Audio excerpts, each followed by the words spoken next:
আমার নাম ফাহাম আব্দুল সালাম। আমি বাংলাদেশের একজন সামান্য লেখক। বাংলাদেশের হিন্দু সম্প্রদায়কে অ্যাড্রেস করার কোনো অকাদ আমার নাই, স্বীকার করছি। একদিকে আছে কালচারাল অ্যাপ্রোপ্রিয়েশনের ভয়, অন্যদিকে আছে পাকনামি করার ভয়। তবে এই ভয় অনেক আগেই আমি অতিক্রম করেছি। I would be honest myself. আমি দেখেছি মানুষের মাথায় ঢোকার সবচেয়ে সহজ রাস্তা হলো শুধু সত্যটা বলা, যা আমি সত্য মনে করি শুধু তাই বলব। অনেক কথাই আপনার খারাপ লাগবে, যেহেতু আমি মুসলমান সেহেতু আপনার মনে হবে যে আমি কন্ডেসেন্ডিং কিংবা সুপ্রিমেসিস্ট। এইসব ট্যাগিংয়ের ভয়ে বাংলাদেশে মুসলমান হিন্দুর যে আলাপ, সেটা কখনোই ফ্র্যাঙ্ক হয় না। ফলে যেই কনভারসেশন আমরা মিডিয়ায় শুনতে পাই সেটা অন্য কারো ঠিক করে দেয়া, পলিটিক্যাল কারেক্টনেসে জর্জরিত। এই অচলায়তন আমাদেরকেই অতিক্রম করতে হবে। বাংলাদেশের হিন্দুদের কাছে শুধু এতটুকু আমি কামনা করি যে আমার কথা যদি আপনার সত্য মনে হয়, আপনি আমাকে দয়া করে গ্রাহ্য করবেন। বাংলাদেশ এক স্বৈরতন্ত্র, এক কুৎসিত স্বৈরতন্ত্র অতিক্রম করেছে। হাসিনার 15 বছরের ফ্যাসিচোর তন্ত্র 1, 2 কিংবা 5 বছরে আমরা অতিক্রম করে ফেলবো, কোনো আহাম্মক এটা চিন্তা করে না। দেশের প্রতিটা ইনস্টিটিউশন এই চোর ধ্বংস করেছে।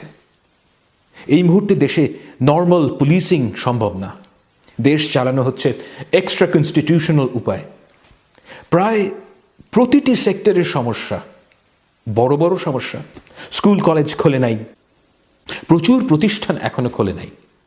আমাদের উচিত এই ইন্টারিম গভর্নমেন্টকে হেল্প করা। একটা স্বাভাবিক সময়ে সরকার যা করতে পারে সেই টুলগুলো তাদের নেই। ব্যক্তিগতভাবে আমি মনে করি যে এই মুহূর্তে তাদের উপর চাপ সৃষ্টি করাটা সমীচীন না। তাদেরকে আরও সময় দিতে হবে এবং সব দিক থেকে তাদের হেল্প করা উচিত। 2 দিন আগে ঢাকার শাহবাগে হিন্দু সম্প্রদায় জড়ো হয়ে বিক্ষোভ করেছেন। দেখেন, বিক্ষোভ করা আপনার অধিকার এবং আপনি যে কোনো সময় তা করবেন, এটা আমি চাই। কিন্তু বিক্ষোভের বিষয়বস্তু কি, আমি এটা নিয়ে কিছু বলতে চাই। গণঅভ্যুত্থানের পর 2-1টা মন্দির ভাঙা হয়েছে সত্য, এমনকি একটা মন্দির ভাঙাও অনেক বেশি। এই কথা আমি বিশ্বাস করি, সত্যিই করি। যা সলেম এবং যা সেক্রেড, যে ধর্মের মানুষের কাছেই মনে হোক না কেন, সেটা ভায়োলেট করা যাবে না। কিন্তু এই দুষ্কর্ম বাংলাদেশকে মোটেও রিপ্রেজেন্ট করে না, এমনকি অল্প কিছু মানুষকেও রিপ্রেজেন্ট করে না। অসংখ্য মন্দির দাড়ি টুপিওয়ালা মানুষ রাত জেগে পাহারা দিয়েছে। কত মানুষ যে আমাকে 5 তারিখে যোগাযোগ করেছেন তার হিসাব নেই। তারা জেনুইনলি কনসার্নড যে হিন্দুদের যেন কোনো ক্ষতি না হয়। আপনারা একটা সহজতম সত্য বুঝতে চান না। এই যে কোটি কোটি মুসলমান আপনাদেরকে রক্ষা করতে চায়, এর কারণ জন স্টুয়ার্ট মিল না, বাংলাদেশের সংবিধান না। এর কারণ যে সে মুসলমান। আমি মুসলমান বলেই এই বিশ্বাস করি ও এই অ্যাক্ট করি যে আমার দ্বারা আপনার যেন কোনো ক্ষতি না হয়, আমার দ্বারা যেন কোনো অবিচার না হয়। আমি জানি না যে আল্লাহর কাছে আপনি পছন্দনীয় না আমি। এই হিউমিলিটি আমাকে বাংলাদেশের সংবিধান দেয় নাই, ইসলাম দিয়েছে। কথাটা আমার একার না, লক্ষ লক্ষ মানুষের।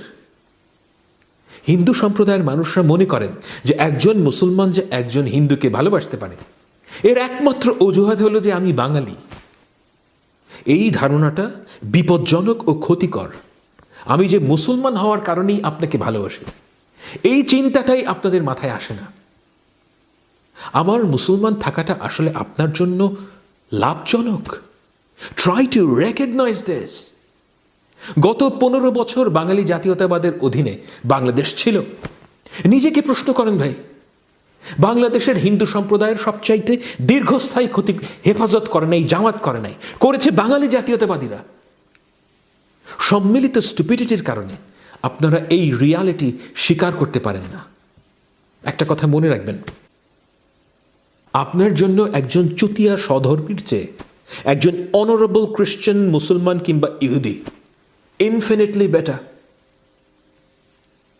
দেখেন, শেখ হাসিনা, নরেন্দ্র মোদী, ইন্ডিয়ান মিডিয়া কিংবা আমেরিকান আর্মি আপনাদের রক্ষা কবচ না। আপনাদের রক্ষা কবচ হলো বাংলাদেশের রুল অফ ল। কিন্তু জন্মের পর থেকে আপনাদেরকে বোঝানো হয়েছে যে ইন্ডিয়ার আশীর্বাদ পুষ্ট আওয়ামী লীগ আপনাদের বাঁচাবে। এই ননসেন্স আপনারা বিশ্বাস করেছেন। রবীন্দ্রনাথ ঠাকুর, কাজী নজরুল ইসলাম, সত্যজিৎ রায় সাম্প্রদায়িক সম্প্রীতি সৃষ্টি করতে পারবেন না, কোনোদিনও না। It just doesn't work in that way. সাম্প্রদায়িক সম্প্রীতি হলো রুল অফ লর একটা বাই প্রোডাক্ট। সাম্প্রদায়িক সম্প্রীতির এই সম্ভাবনা মানুষ সাথে নিয়েই জন্মায়। এটা কাউকে শেখাতে হয় না, মুসলমানকে না, হিন্দুকেও না। এই মাটিতে যদি ইনসাফ থাকে, সাম্প্রদায়িক সম্প্রীতি এমনিতেই সৃষ্টি হবে। আর যদি রুল অফ ল না থাকে, আপনিও মারা খাবেন, আমিও মারা খাব, কেউ আগে কেউ পরে। কিন্তু আপনাদের রাজনীতি হলো সমাজের নিকৃষ্টতম মানুষটাকে সাপোর্ট করা, কারণ সে মুজিব কোড পড়ে। এই আওয়ামী লীগটি এসে কি করেছে? সে ভার্চু সিগন্যালিং করেছে। শহুরে শিক্ষিত ইলিট হিন্দু ক্লাস ছাড়া সংখ্যাগরিষ্ঠ হিন্দুর সর্বনাশ করেছে আওয়ামী লীগ। কারা আপনাদের জমি ঘরবাড়ি লুটপাট করেছে? কারা আপনাদের ঘরছাড়া করেছে? আওয়ামী লীগ। কিন্তু আপনারা কি করেছেন? বছরের পর বছর আপনারা অন্যায়কে, মিথ্যাকে নিজেদের রক্ষা কবচ মনে করেছেন। এখনো আপনাদের রাজনীতি হলো মিথ্যাশ্রয়ী। That's what you did for the last 50 years. You allowed yourself to be used in the name of প্রগতিশীল রাজনীতি। এখনো তাই করছেন। শাহবাগে হিন্দুদের যে বিক্ষোভ হয়েছে, সেখানে সেই শিশুর ছবি দেখানো হয়েছে যে হাসিনার ফোর্সের গুলিতে মারা গেছে। আওয়ামী লীগের কর্মীরা মিথ্যা কথা বলছে, আর সেই মিথ্যা ইন্ডিয়ার পত্রপত্রিকা ছাপাচ্ছে। আপনাদের কজন মানুষ এই মিথ্যার বিরুদ্ধে দাঁড়িয়েছেন? আপনারা জানেন যে এগুলো মিথ্যা, কিন্তু আপনারা রিফিউট করেন না, কারণ এই মিথ্যা আপনাদের পক্ষে যায়। প্লিজ বোঝার চেষ্টা করুন, আপনাদের রাজনীতি আপনাদের নিজেদের জন্য ধ্বংসাত্মক। আপনাদের বিক্ষোভ থেকে চাওয়া হয়েছে যে আলাদা সংখ্যালঘু মন্ত্রণালয় তৈরি করতে হবে। সংখ্যালঘু মন্ত্রণালয় দিয়ে কি হবে? কি ছেড়া যাবে? Really nothing, absolutely nothing. আপনার আসল সমস্যা তো কোনো মন্ত্রণালয়ের না থাকা না। আপনার রিয়েল সমস্যা হলো যে দেশে আইনের শাসন ছিল না। কেন ছাত্রলীগের যন্ত্রণায় আপনাকে দেশ ছাড়তে হয়েছে? কারণ সে আইনের শাসনের না থাকাটা এর সুযোগ নিয়েছে।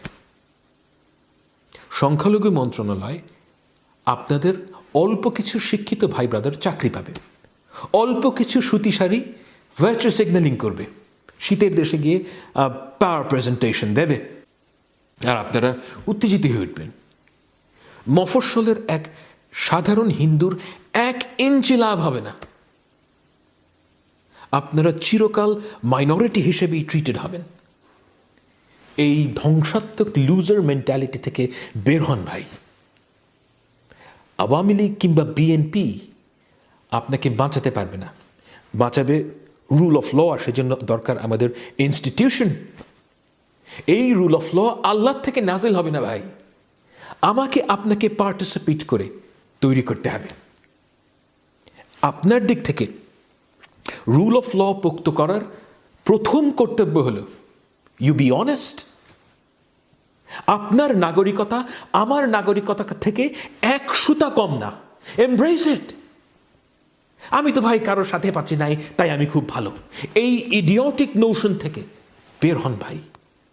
এই দেশটা শুধু মুসলমানের না, এই পৃথিবীটা আল্লাহ পাক শুধু মুসলমানের জন্য তৈরি করেন নাই। আপনারা সব সময় ব্যাকফুটে যান, আপনাদের মধ্যে ডিপ সংকোচ কাজ করে, কারণ আপনারা জানেন যে আপনারা মিথ্যাচারী ফ্যাসিস্ট হাসিনাকে সমর্থন করেছেন 15 বছর। এই ব্যাকফুটে থাকাটা বন্ধ করেন। Take part in the mainstream. Gobindachandra Pramanik সাহেবকে ঠিক এই কারণে আমি সম্মান করি, কারণ তিনি তার জায়গা থেকে সত্যটা বলছেন। তিনি আমার আদর্শ ধারণ করেন না মোটেও, সো বি ইট, কিন্তু আমি তাকে সম্মান করি কারণ তাকে আমার সৎ মনে হয়। বাংলাদেশের কয়টা প্রমিনেন্ট হিন্দু লোক আপনারা দেখেছেন যারা বলছে গত 15 বছরে হিন্দুদের সামষ্টিক স্বার্থের দিক থেকে আওয়ামী লীগ ক্ষতি করেছে? আপনারা সব সময় মনে করেছেন আপনাদের গোষ্ঠীর মুখপত্র হবে একদল ইতর, চোর, বাটপার। কি লাভ হয়েছে? Ask yourself.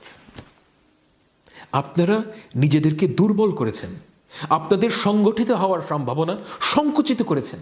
You allowed yourself to be used. Be a proud and honourable Hindu. আমার বলার কথা এতটুকুই।